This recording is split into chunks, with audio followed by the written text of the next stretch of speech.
അവിടുത്തെ ഗുണ്ടകളായിട്ട് ലൈക്ക് ഒരു companionship establish ചെയ്തതിന് ശേഷം ഇതുപോലെ ഡ്രഗ് പെഡ്ലിങ്ങിന് പോകുമായിരുന്നു. അങ്ങനെ പോയിട്ടാണ് അവൻ്റെ അനിയത്തിയുടെ കല്യാണത്തിനായിട്ടുള്ള കാശൊക്കെ സംഘടിപ്പിച്ചതെന്ന് എന്നോട് പറഞ്ഞിട്ടുണ്ട്. ഏത് പ്രായം മുതലെന്ന്? ഐ തിങ്ക് ഒരു 14 വയസ്സ് തൊട്ട് അങ്ങനെ ഉണ്ട്. എവിടെ? തൃശ്ശൂർ സ്വന്തം നാട്ടിലാണോ?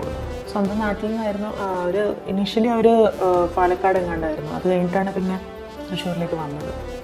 അങ്ങനെയായിരിക്കാം ഇത് യൂസ് ചെയ്യുന്ന ഒരു സ്വഭാവത്തിലേക്ക് വന്നതെന്ന് തോന്നി. അപ്പോഴും സിന്തറ്റിക് ഡ്രഗ്സിൻ്റെ കാര്യങ്ങൾ ഉണ്ട്. അതിനടിപ്പം ഈ കേസുണ്ടായത് കഞ്ചാവിൻ്റെ കാര്യത്തിലാണ്. അത് അതിനഡിക്റ്റായിരുന്നു എന്ന് തന്നെ മനസ്സിലാവുന്നത് അല്ലേ?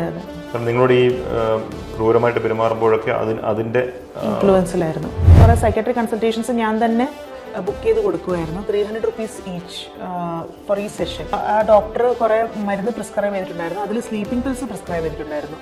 ഇവൻ പക്ഷേ കടയിൽ പോയിട്ട് സ്ലീപ്പിംഗ് പിൽസ് മാത്രം എടുത്തിട്ട് അത് മാത്രം കഴിക്കുന്നുണ്ടായിരുന്നുള്ളൂ. അത് പിന്നെ ലേറ്റർ ഓൺ ആണ് എനിക്ക് മനസ്സിലായത്. ബിക്കോസ് ഒരു ദിവസം എന്നെ കാണാൻ വന്നപ്പോൾ അതുപോലെ മൾട്ടിപ്പിൾ സ്ലീപ്പിംഗ് പിൽസും കനാബിസിൻ്റെ ഇൻഫ്ലുവൻസിലാണ് ഞങ്ങൾ സെക്ഷൽ ആക്ട് ചെയ്ത സമയത്ത് അവൻ എന്നെ ബ്ലീഡ് ചെയ്യിപ്പിച്ചത്. ഭയങ്കര ക്രൂവലായിരുന്നു ആ സമയത്ത്. കാരണം അത് ഒരു നോർമൽ സ്റ്റേറ്റിലല്ലായിരുന്നു ആള്. സാധാരണ കാണുന്ന പോലെ അല്ലായിരുന്നു.